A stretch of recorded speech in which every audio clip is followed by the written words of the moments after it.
আসসালামু আলাইকুম। Galaxy English পয়েন্টের পক্ষ থেকে আপনাদের সকলকে জানাই আন্তরিক শুভেচ্ছা ও অভিনন্দন।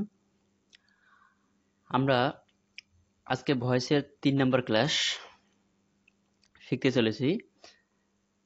গত ২টি ক্লাস আমরা আপলোড করেছিলাম।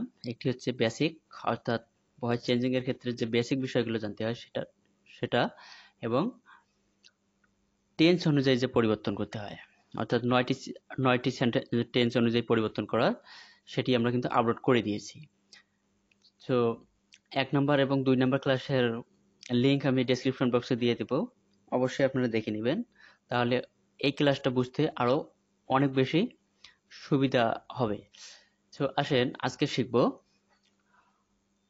ভয়েস চেঞ্জিং এর মডাল অক্সিলারি ভার্ব থাকলে যে পরিবর্তন করতে হয় এবং কমপ্লিমেন্ট বিশিষ্ট এবং কমপ্লিমেন্ট বিহীন, অর্থাৎ যেখানে কমপ্লিমেন্ট থাকে না।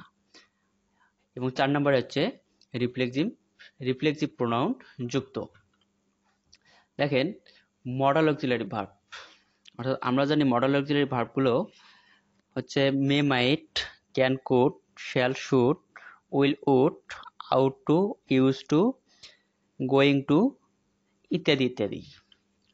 সো এই সেন্টেন্সের মধ্যেও একটি মডাল অক্সিলারি ভার্ব রয়েছে, সেটি হচ্ছে মাস্ট। মাস্ট এখানে modal auxiliary verb. So modal auxiliary verb থাকলে যে পরিবর্তনগুলো করতে হবে সেটি আমরা আজকে শিখব। প্রথমেই অবজেক্টকে সাবজেক্ট লিখতে হয়। অবজেক্ট, অর্থাৎ এই সেন্টেন্সের মধ্যে অবজেক্ট হচ্ছে দ্য ওয়ার্ক। দ্য ওয়ার্ক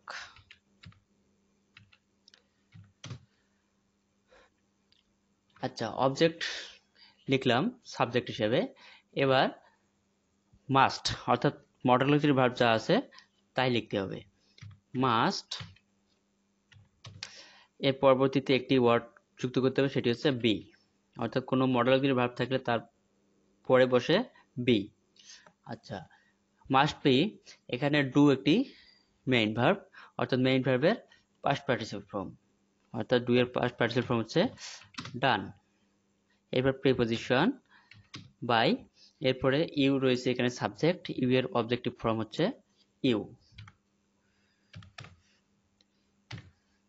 আমরা এখন দেখব দ্বিতীয় sentence, I may help you, অর্থাৎ এই সেন্টেন্সেও একটি may auxiliary verb, modal auxiliary verb. দেখেন, এই সেন্টেন্সের মধ্যে ইউ হচ্ছে অবজেক্ট, আমরা ইউকে লিখব সাবজেক্ট হিসেবে ইউ মেবি। মেবি, অর্থাৎ কোনো সেন্টেন্সের মধ্যে মডাল অক্সিলারি ভার্ব থাকলে সেটি বলবে এবং তার পরবর্তীতে একটি বি সহ যৌথ হবে, এক group of word. Maybe helped by, I থাকলে মি, অর্থাৎ আই এর অবজেক্টিভ ফর্ম হচ্ছে মি। এরপরে দেখেন, আই শুড টিচ হিম, এই সেন্টেন্সে হিম একটি অবজেক্ট যার সাবজেক্টিভ ফর্ম হচ্ছে হি। হি মডেল অক্সিলারি ভার্বটাই লিখব শুড বি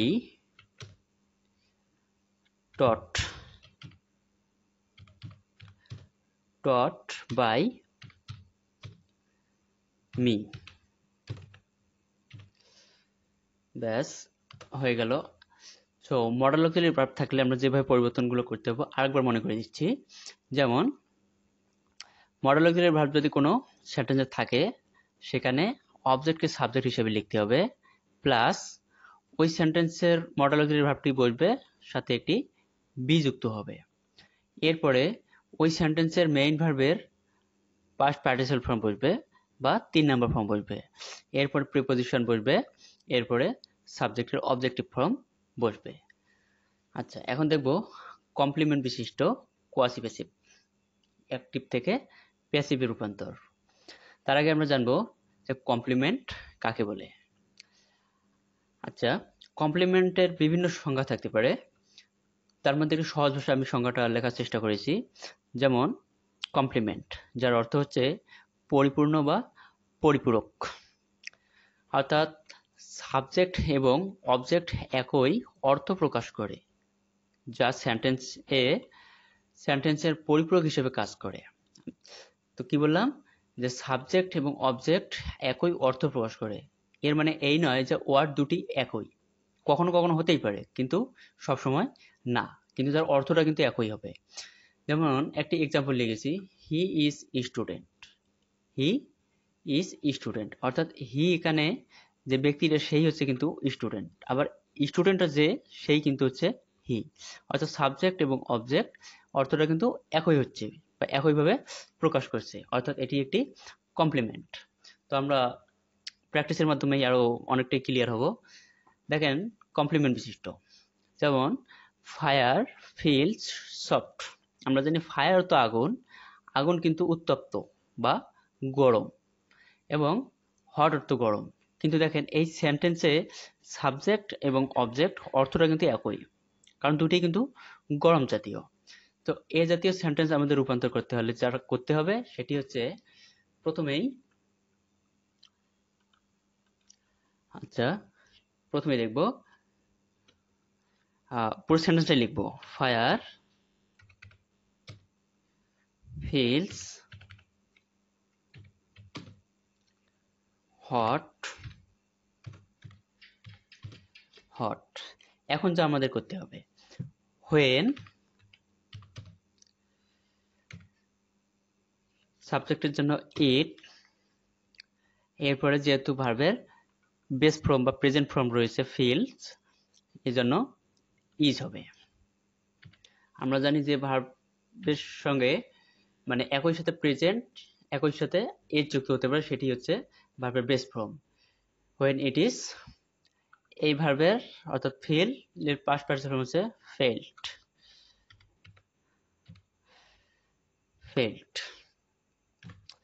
দ্বিতীয় সেন্টেন্স আমরা দেখব, হানি টেস্ট সুইট। হানি অর্থ আমরা জানি মধু, এবং সুইট অর্থ মিষ্টি। মধু যেমন মিষ্টি হয়, আবার সুইট অর্থ মিষ্টি, সেও কিন্তু মিষ্টি হয়। ওয়ার্ড দুটি ভিন্নতা হলেও কিন্তু অর্থটা কিন্তু একই, যা একটি ভার্বের পরিপূর্ণতা প্রকাশ ঘটাচ্ছে। দেখেন পুরো সেন্টেন্সে লিখব, হানি টেস্ট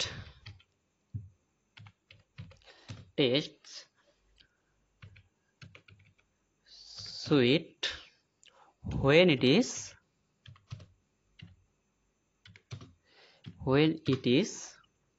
এই ভার্বের অর্থাৎ এটি ভার্বের প্রেজেন্ট ফর্ম টেস্ট বা বেস ফর্ম, এটা ভার্বের পাস্ট পার্টিসিপল ফর্ম হচ্ছে টেস্টেড, অর্থাৎ এস এর পরিবর্তে ডি যুক্ত করলেই ভার্বের 3 নম্বর ফর্ম হয়ে যায়। ব্যাস, এবার আসবো আমরা 3 নম্বরে, যে দ্য বেড ফিলস সফট। সাধারণত আমরা যে বিছানাটাতে থাকি সেই বিছানাটা কিন্তু খুব নরম হওয়ার মানে উপযোগী করে তুলি আমরা, বা যেটা নরম সফট, এবং নরম মানে বিছানা যেমন ঠিক তেমনই হচ্ছে সফট, মানে অর্থটা যেন একই আসতেছে। ফিলস মানে যার অনুভূতিটা নরম। যেমন এই সেন্টেন্সটা যদি আমরা রূপান্তর করি, the bed feels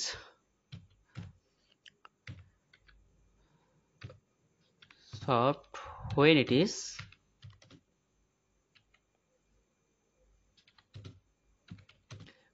is felt.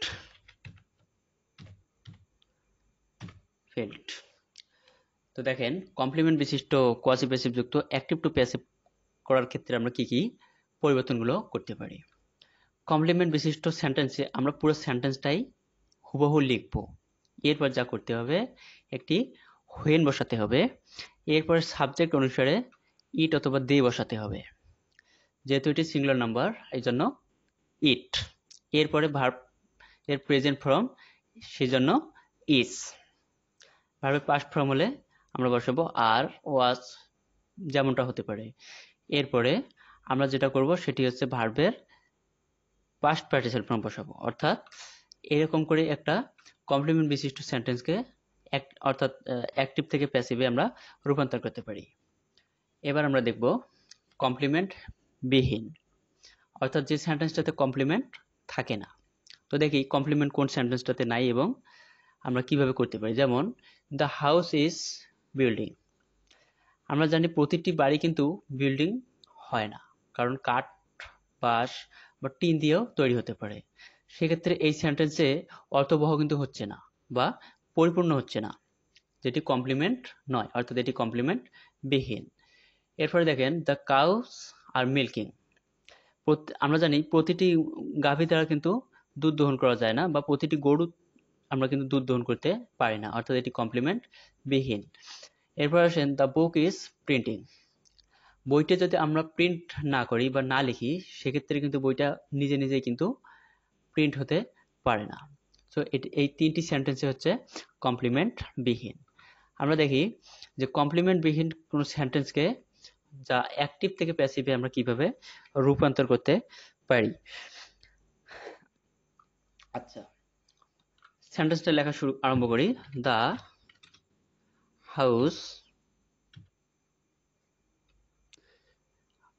House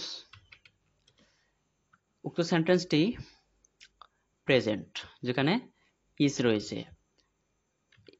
is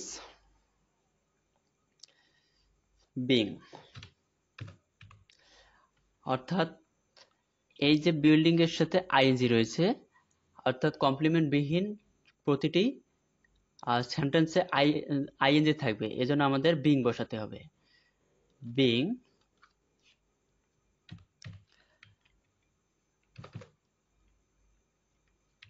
being এরপরে যা ভার্ব রয়েছে বিল্ট, এটার পাস্ট পার্টিসিপল ফর্ম বসাতে হবে।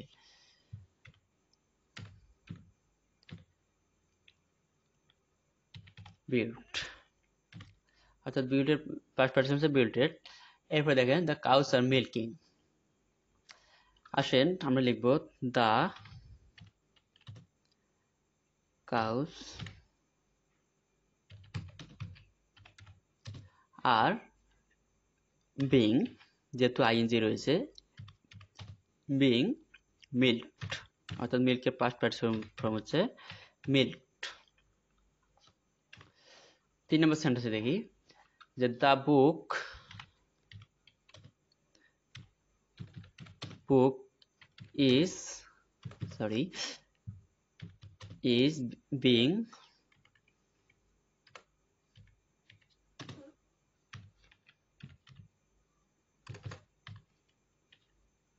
ইজ বিং প্রিন্টের পাস্ট পার্টিসিপল হচ্ছে প্রিন্টেড।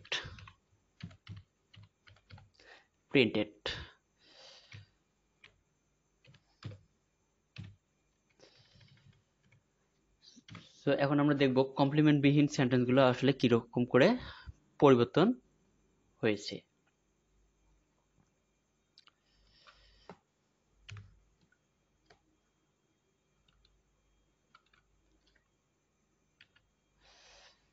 আচ্ছা, কমপ্লিমেন্ট বিহীন।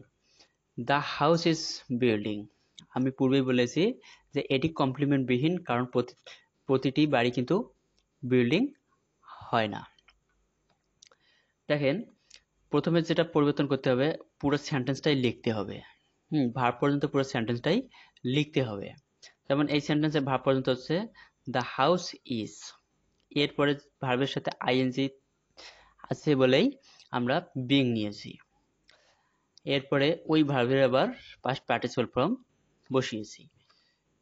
এখন দেখেন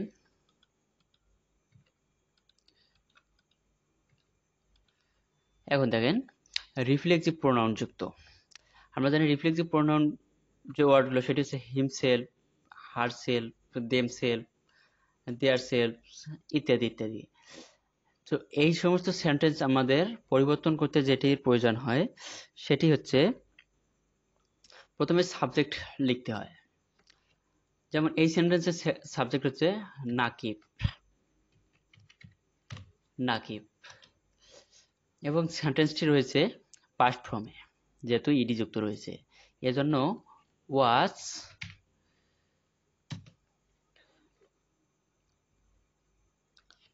এরপরেই ভার্বের পাস্ট পার্টিসিপল ফর্ম অর্থাৎ পানিশড রয়েছে, পানিশডটি হবে পানিশড, এরপর প্রিপোজিশন বাই, এরপরে রিফ্লেক্সিভ প্রোনাউনটি বসে। হিমসেলফ,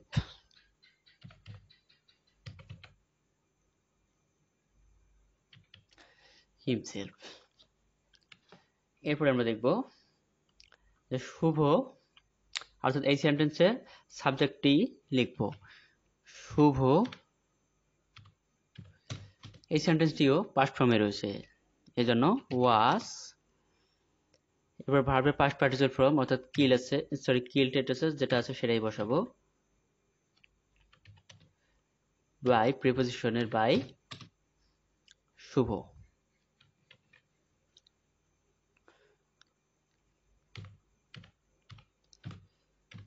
শুভ। এরপরে আসেন হি ফ্যান্স হারসেলফ।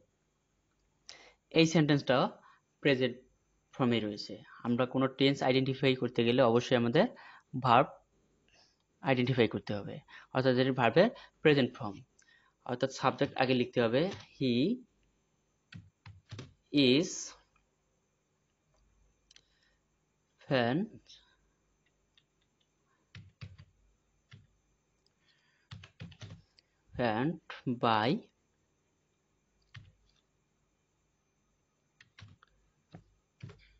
By herself.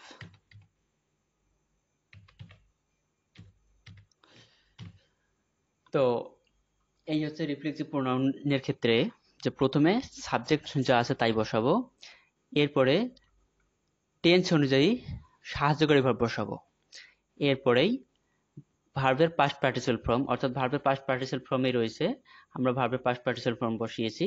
যেটাতে ভার্বের পাস্ট পার্টিসিপল ফর্ম থাকবে না, অর্থাৎ প্রেজেন্ট থাকবে, সেটা আমরা পাস্ট পার্টিসিপল ফর্মই বসাবো। এরপরে প্রিপোজিশন বাই বসাবো, এরপরে রিফ্লেক্সিভ প্রোনাউন যেটি আছে সেটি বসাবো। তো আজকের এই ভিডিওতে আমরা শিখলাম 4 ধরনের ভয়েস চেঞ্জিং। তো আশা করি আপনারা বুঝতে পেরেছেন। তো ভিডিওটি ভালো লাগলে অবশ্যই লাইক, কমেন্ট এবং শেয়ার করবেন।